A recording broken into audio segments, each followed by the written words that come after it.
Hello guys, एक बार फिर से आप सभी का स्वागत है मेरे यूट्यूब चैनल पे।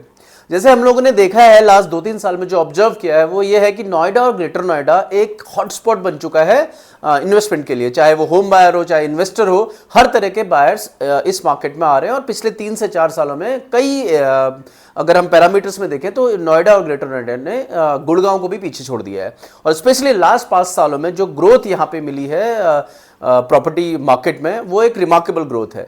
बट कई लोगों में कन्फ्यूजन ये रहता है कि भाई मुझे नोएडा में इन्वेस्टमेंट करनी चाहिए या ग्रेटर नोएडा में इन्वेस्टमेंट करनी चाहिए, क्योंकि दोनों एरिया में भी थोड़ा बहुत डिफरेंस है यहाँ के इन्वेस्टमेंट टाइप में, यहाँ की ग्रोथ अपॉर्चुनिटीज में और बाकी सारी चीज़ों में भी बहुत डिफरेंस है नोएडा और ग्रेटर नोएडा में भी। अब ये वीडियो मैं बेसिकली इसलिए बना रहा हूँ सो दैट हम लोग ये कन्फ्यूजन थोड़ा दूर से कर सकें और नोएडा और ग्रेटर नोएडा में बेसिक डिफरेंस क्या है वो हम जान सके। तो इस वीडियो में मैं दोनों ही एरिया को कंपेयर करने वाला हूं और जो पैरामीटर्स रहेंगे वो ये रहेंगे कि क्या प्राइसेस वहां पे है, क्या लास्ट 5 सालों में क्या ग्रोथ दोनों एरियाज में हुई है, क्या प्रोज एंड कॉन्स हैं दोनों ही एरियाज के, और आपको कहां इन्वेस्ट करना चाहिए। ये सारी बातें इस वीडियो से आपको क्लियर होंगी।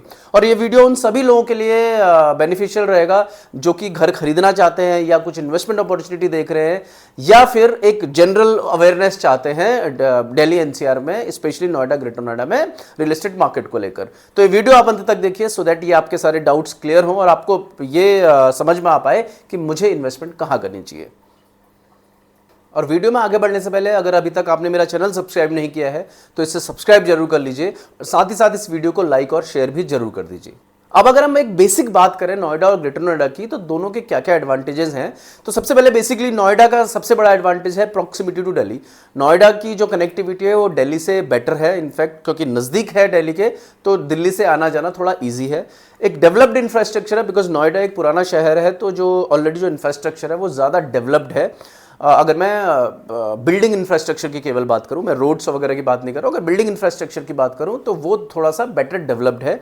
उसी के साथ साथ एक जो बिजनेस हब है वो थोड़ा सा बेटर, जैसे सेक्टर 18 हो गया, नोएडा फिल्म सिटी हो गई, या और भी जो इंडस्ट्रियल एरियाज हैं वो नोएडा के काफ़ी टाइम से बने हुए हैं और काफ़ी टाइम से ऑपरेशनल हैं। वहीं अगर हम ग्रेटर नोएडा की बात करें तो ग्रेटर नोएडा का जो सबसे बड़ा पॉइंट है वो है plan development. Because greater Noida एक स्केच से पूरा एरिया बना था, खाली एरिया में ये एरिया डेवलप हुआ है, तो उसमें जो आपको इंफ्रास्ट्रक्चरल प्लानिंग मिलती है वो बेटर मिलती है नोएडा से। इन द सेंस अगर हम बात करें रोड की, सीवर लाइन की और अदर कनेक्टिविटीज की, तो वो ग्रेटर नोएडा में बेटर है कंपेयर टू नोएडा।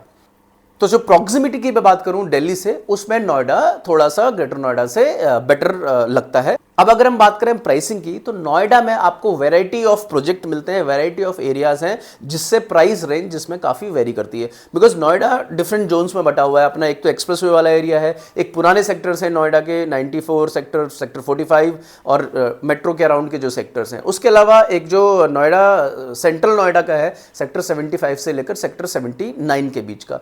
तो ये डिफरेंट एरियाज के हिसाब से आपको डिफरेंट प्राइस रेंज मिलती है। तो नोएडा में बेसिकली अगर मैं रेजिडेंशियल सेक्टर की बात करूं तो प्राइस रेंज ऑलमोस्ट 7 से 8 हज़ार स्क्वायर फीट से लेकर 20 से 25 हज़ार स्क्वायर फीट तक जाती है। तो एक वैरायटी ऑफ प्रोडक्ट आपको मिलते हैं।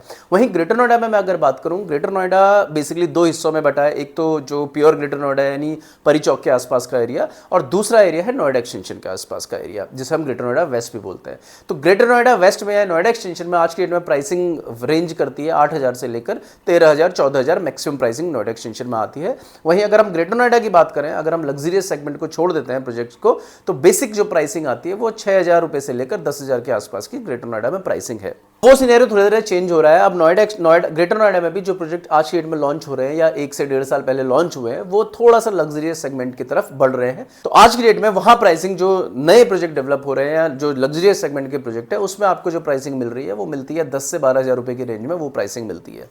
नोएडा का एक एडवांटेज जरूर आपको मिलता है कि नोएडा में क्योंकि जो पुराने सेक्टर्स हैं यानी सेक्टर 45, सेक्टर 44 या सेक्टर 94, इन सेक्टर्स में आपको थोड़ा सा अल्ट्रा लग्जरी प्रोजेक्ट मिलते हैं जिनकी प्राइस रेंज ऑलमोस्ट 20 से 22 हज़ार रुपए तक जाती है। जैसे गोदरेज के कई प्रोजेक्ट्स हैं, M3 में एक प्रोजेक्ट अभी अपना लेके आ रहा है, एस्पिरॉन डेवलपर जो है उनका ऑलरेडी प्रोजेक्ट है, ये अल्ट्रा लग्जरी प्रोजेक्ट है। वहीं अगर हम एक्सप्रेसवे पे आए तो एक्सप्रेसवे भी आपको जो प्रोजेक्ट मिलते हैं, जो अल्ट्रा लग्जरियस प्रोजेक्ट मिलते हैं, उनके प्राइस रेंज 20 हज़ार तक जाती है। जैसे गुलशन डायनेस्टी इंडस्ट्री हो गया, उसके अलावा जो पार्क्स लॉरिएंट का प्रोजेक्ट है वो हो गया, या हम 107 वाली बेल्ट को पकड़ लें, अगर वो सेक्टर पकड़ लें, वहाँ पे आपको क्लेओ का प्रोजेक्ट मिल जाता है, वहाँ पे आपको प्रतीक एडिफाइस के प्रोजेक्ट मिल जाते हैं। ये सारे प्रोजेक्ट अल्ट्रा लग्जरियस प्रोजेक्ट है जिनकी रेंज 20,000 22,000 रुपये पर स्क्वायर फीट तक जाती है।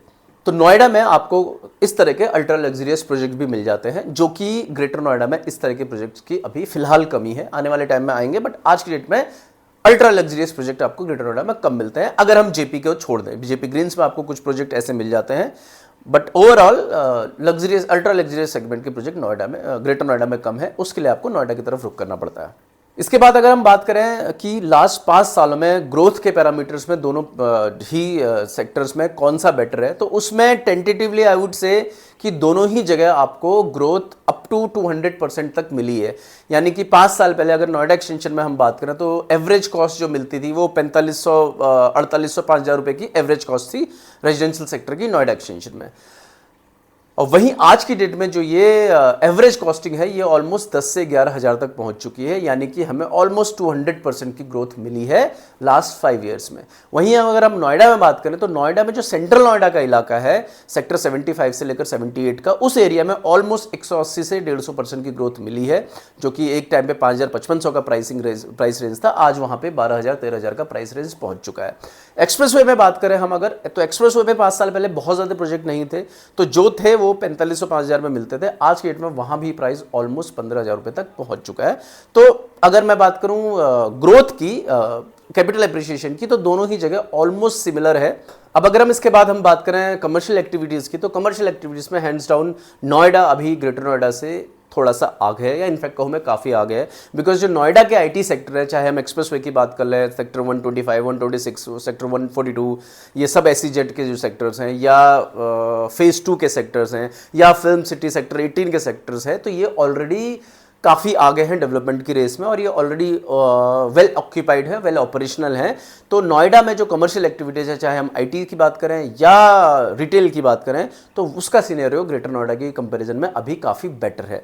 ग्रेटर नोएडा में अभी इस तरह की कमर्शियल एक्टिविटीज़ जो IT स्पेशली IT सेक्टर्स अभी बहुत ज़्यादा डेवलप नहीं हुआ है, बट धीरे धीरे, बिकॉज क्योंकि नोएडा एक्सटेंशन में भी IT सेक्टर डेवलप हो रहा है, ग्रेटर नोएडा में भी IT सेक्टर डेवलप हो रहा है, तो कुछ बड़ी कंपनीज को छोड़ के अभी ग्रेटर नोएडा में IT वाली जो डेवलपमेंट है वो थोड़ा सा कम है।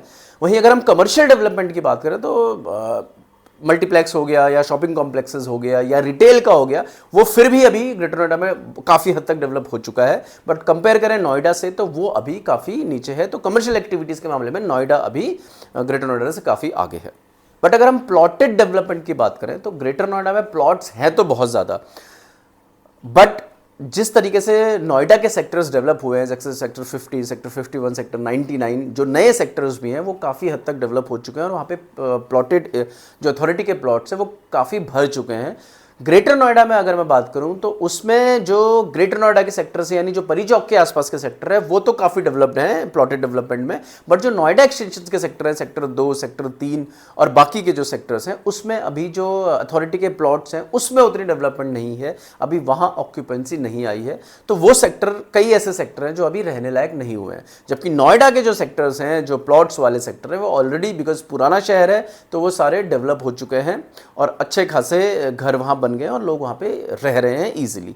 ग्रेटर नोएडा में ये सिनेरियो आपको देखने को मिलता है, क्योंकि ग्रेटर नोएडा के जो प्लॉट्स थे वो काफ़ी पुराने हैं, तो वहाँ पे आपको अच्छी डेवलपमेंट मिलती है। नोएडा एक्सटेंशन में अभी फिलहाल जो प्लॉटेड डेवलपमेंट है, जो प्लॉट्स हैं, उसमें कम आके लोग रह रहे हैं। दूसरा जो मेट्रो का जो डेवलपमेंट है, मेट्रो की डेवलपमेंट नोएडा में काफ़ी, बिकॉज नोएडा के ऑलमोस्ट सारे ही सेक्टर्स मेट्रो से वेल कनेक्टेड है, और अब एक्सप्रेसवे पे भी मेट्रो है, तो वहाँ के सेक्टर्स भी अब धीरे धीरे कनेक्ट होने लगे हैं।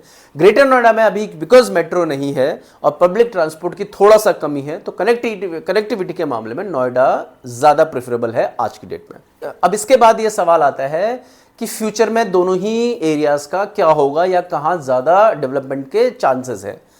तो उस बारे में मैं ये कहना चाहूँगा कि बिकॉज ग्रेटर नोएडा अभी एक नया शहर है कंपेरेटिवली नोएडा से, तो यहाँ पे ग्रोथ अपॉर्चुनिटी भी हैं, प्लस जो लैंड पार्सल्स हैं वो ग्रेटर नोएडा में अभी थोड़ा ज़्यादा है कंपेरेटिवली नोएडा। जो फ्यूचर डेवलपमेंट है वो ग्रेटर नोएडा में काफ़ी होनी है।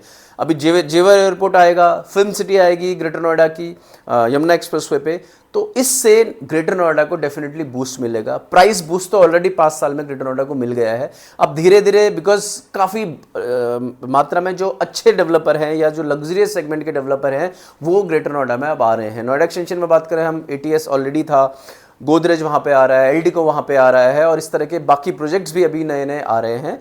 तो फ्यूचर ग्रेटर नोएडा का ब्राइट है। प्राइस में हम ये मान सकते हैं कि अभी और ग्रेटर नोएडा का जो स्पेशली रेजिडेंशियल सेक्टर का प्राइस है वो जाएगा।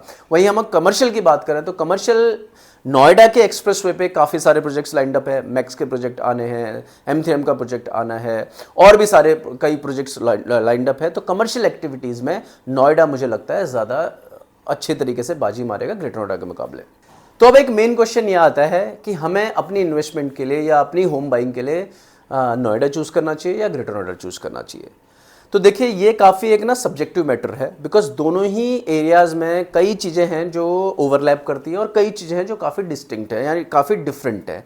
इसमें अगर मैं बात करूं तो नोएडा उन लोगों के लिए ज़्यादा बेटर है जो कि दिल्ली से प्रॉक्सिमिटी चाहते हैं और जिनके बजट कंस्ट्रेंट नहीं है। दो तरह के बायर्स हैं। अगर आपका बजट 5 से 8 करोड़ के बीच में है और एक लग्जरी आप लाइफस्टाइल देखना चाहते हैं और दिल्ली से आप चाहते हैं कि थोड़ा नज़दीक रहे, तो आपके लिए नोएडा ज़्यादा सूट करता है, बिकॉज नोएडा में इस तरह के काफ़ी प्रोजेक्ट्स आपको मिल जाएंगे। वहीं अगर आप फर्स्ट टाइम होम बायर हैं या ये देख रहे हैं कि आपकी जो इन्वेस्टमेंट है उस पर आप मल्टीफोल्ड रिटर्न चाहते हैं या ऑलमोस्ट 200% तक रिटर्न चाहते हैं, फर्स्ट टाइम होम बायर है या आप लैंड में इन्वेस्टमेंट करना चाहते हैं, तो उसके लिए greater Noida will be suitable options. अब ग्रेटर नोएडा पे भी हालांकि अफोर्डेबिलिटी अब नहीं रह गई है, प्रोजेक्ट रेजिडेंशियल यहाँ भी 10 से 12 हज़ार रुपये में आपको मिल रहे हैं, बट स्टिल अभी भी आप ढूंढेंगे तो आपको एक अच्छी रेंज में यहाँ पे रेजिडेंशियल इन्वेस्टमेंट मिल जाएगी। वहीं अगर लैंड इन्वेस्टमेंट की बात है तो लैंड इन्वेस्टमेंट के लिए definitely I would prefer Greater Noida compare to Noida, because Noida में एक हद तक प्राइस बढ़ चुके हैं, ग्रेटर नोएडा में अभी और प्राइस बढ़ने हैं, स्पेशली अगर मैं लैंड इन्वेस्टमेंट की बात करता हूँ। वहीं अगर आप लग्जरी सेगमेंट में कुछ चाहते हैं और आपका एक डिसेंट बजट में आप देख रहे हैं तो you should choose Noida due to proximity of Delhi. तो ये था आज का वीडियो। आई होप आपको ये वीडियो पसंद आया होगा। ये था आज का वीडियो। आई होप ये वीडियो आपको पसंद आया होगा। आपका फेवरेट जगह कौन सी है, नोएडा या ग्रेटर नोएडा, या इन दोनों में कोई स्पेसिफिक सेक्टर है तो वो कमेंट बॉक्स में जरूर लिख के भेजिए। और साथ ही साथ मेरे चैनल को आप सब्सक्राइब भी कर लीजिए सो दैट इस तरह के वीडियोस आपको फ्यूचर में मिलते रहें। तो फिर मिलेंगे नेक्स्ट वीडियो में, तब तक सभी अपना ख्याल रखिए। Thank you very much.